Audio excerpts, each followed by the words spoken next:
Ngayon po mga kapatid, gagawa po tayo ng pandesal. Dahil birthday po ng aking panganay, ay gagawin ko po siyang special pandesal. Maglalagay na po tayo ng harina. Yung pong harina ang gagamitin natin sa pandesal, yung pong first class. Ayan po.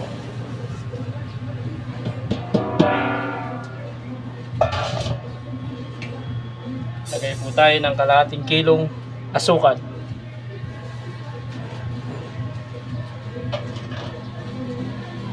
Isang latang mantika po. Magtitira po ako ng konti para siya po yung pangsaboy ko po sa gilid para hindi po dumikit yung ating dough.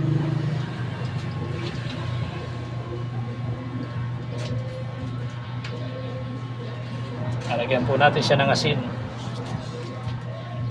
Basta yung asin natin, ialam nyo pong i-balance, magiging special pandesal po yan.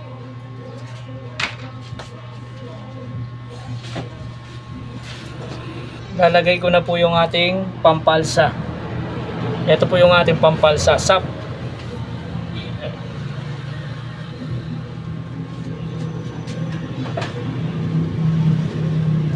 Lalagyan ko po siya ng itlog.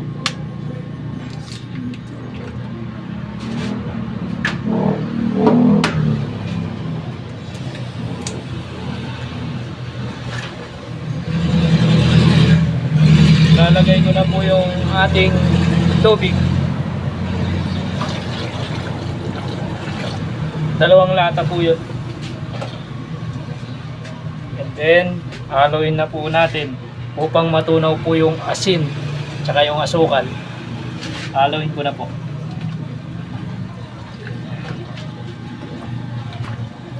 Kanya po yung tamang paghalo ng ating spices. Haluin ko po yung ating sangkap para po matunaw siya. Hindi po pwedeng hindi nyo tunawin, kasi po hindi pipino yung ating masa kapag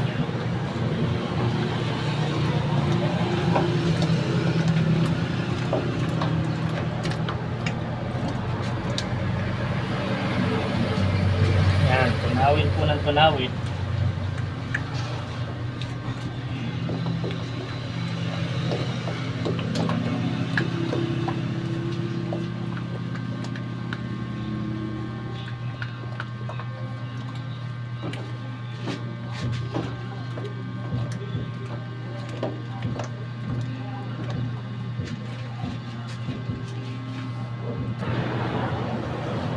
Yan, haluin ko na po yung ating harina. Ihalo-halo ko na po.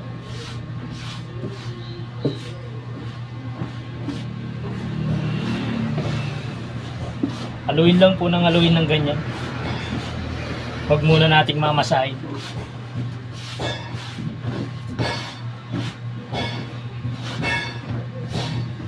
Kapag po medyo dry pa yung ating dough, dadagdagan po natin siya ng tubig.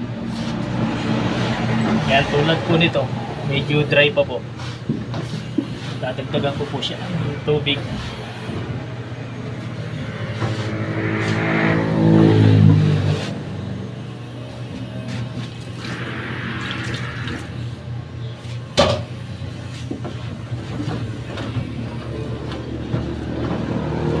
Yung ating pandesal.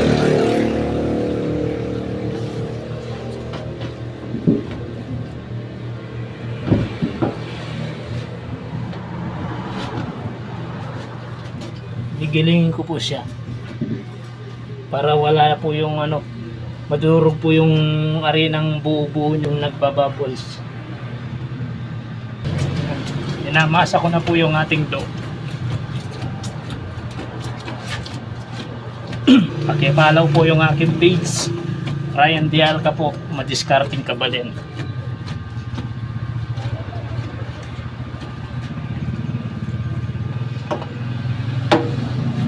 Bugbugin lang po ng bugbugin hanggang sa pumino po yung ating dough.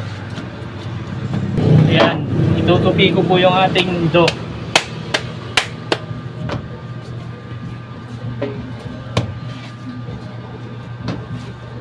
Lalagyan ko po siya ng mantika sa ibaba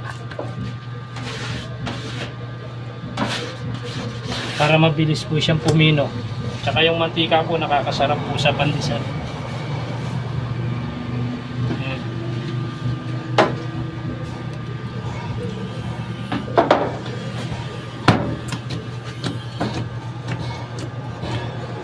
Kapit na po siyang pumino.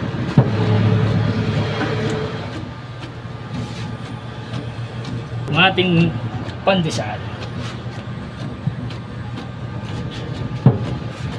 Masa nyo yun talagang din na din po para pumino yung ating ito. Agad po siyang pumino. Tutupi ko po ulit. Yan. Bugbugin lang po ng bugbugin hanggang sa pumino po yung ating doon. Habang sawa po siya sa bugbog, gagaw po siyang sumasarap. Ayan po siya. Mapino na po. Napasayin ko po siya ng 20 minutes. Maraming salamat po sa panonood nyo.